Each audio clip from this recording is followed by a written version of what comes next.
আসলে এখন যে পুরাতন সনাতন যে পদ্ধতিগুলি আছে যে ঝিকঝাক ইটভাটা, হ্যাঁ, এরা কি করে এই ব্লুয়ারের মাধ্যমে ধোঁয়াটা এইখানে একটা চিমনি থাকে, চিমনিতে সরাসরি উঠাই দেয়, এখানে কোনো ফিল্টারিং ব্যবস্থা নাই, যার কারণে বায়ু দূষণ হয়। সেই বায়ু দূষণের কারণে দেখা যায় আশপাশে যে কৃষি আছে কৃষির ক্ষতি হয়, গাছপালার ক্ষতি হয়, পশু পাখির বাসস্থান ঠিক থাকে না, এছাড়াও বিভিন্ন রকমের মানুষের ক্ষতি হয়। এখন নতুন একটা পদ্ধতি আসছে, সে পদ্ধতিটা হইল কার্বো পিউরিফিকেশন টেকনোলজি।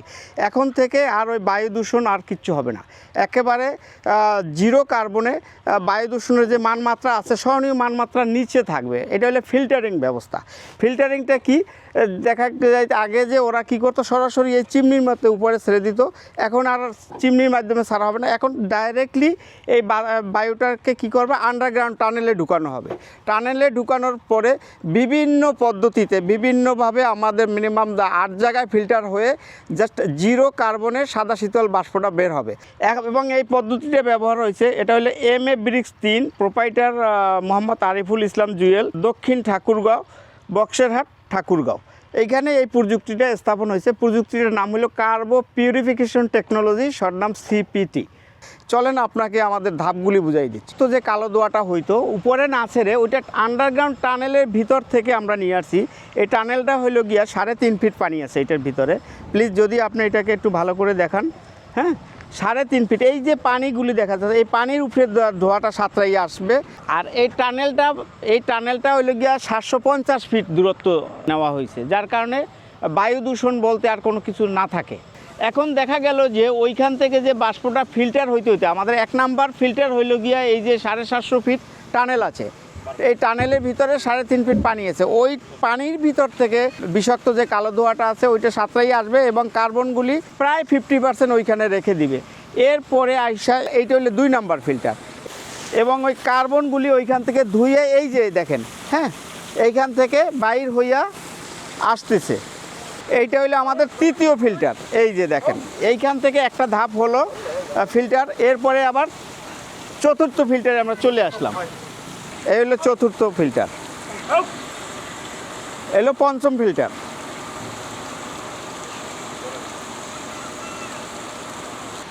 এলো 6ম ফিল্টার,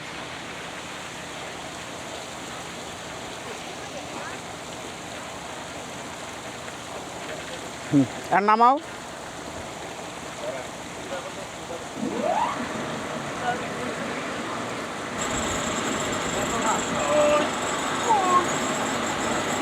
এটা হলো 7ম ফিল্টার।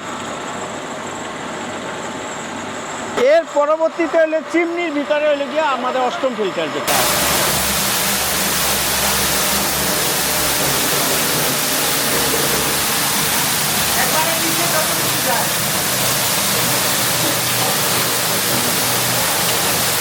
এই 8টি ফিল্টারে কার্বনটা ফিল্টারিং হয়ে কালো স্লাস এবং কার্বনগুলি সব নিচে ডাইরেক্ট আসে আমাদের এইখানে চলে আসলো।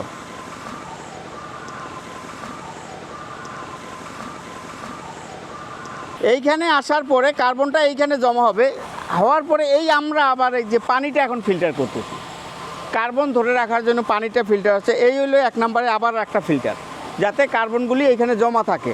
কালো স্লাসগুলি এইটাকে আমরা আবার রিউজ করার জন্য আমরা এখানে রেখে দেবো, এটাকে আমরা রিউজ করব। যেমন এইটাকে কি করব, সংরক্ষণ করে এইখানে সংরক্ষণ করব। এই যে একটা দেখতেছেন স্টোর, আমরা টোটাল কার্বনগুলি এইখানে স্টোর করব। স্টোর করার পরে এইটা আবার এই কার্বনটা আমরা আবার রিউজ করব, কয়লার সাথে মিশিয়ে দিয়ে করব। তার মানে আমাদের কার্বনটাও রিসাইক্লিং হচ্ছে, এখানে আশপাশে কোনো ক্ষতি হচ্ছে না, বাটাটা পরিবেশ বান্ধব হয়ে যাচ্ছে।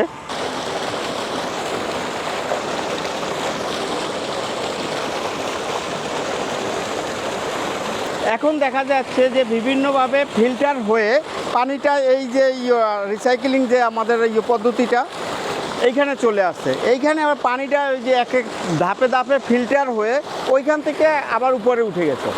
তার মানে আমরা পানিটাও ফিল্টার করতেছি, যার কারণে এই পানিটা যাতে আশপাশে কৃষির ক্ষতি না হয়, মাটির কোনো ক্ষতি না হয়।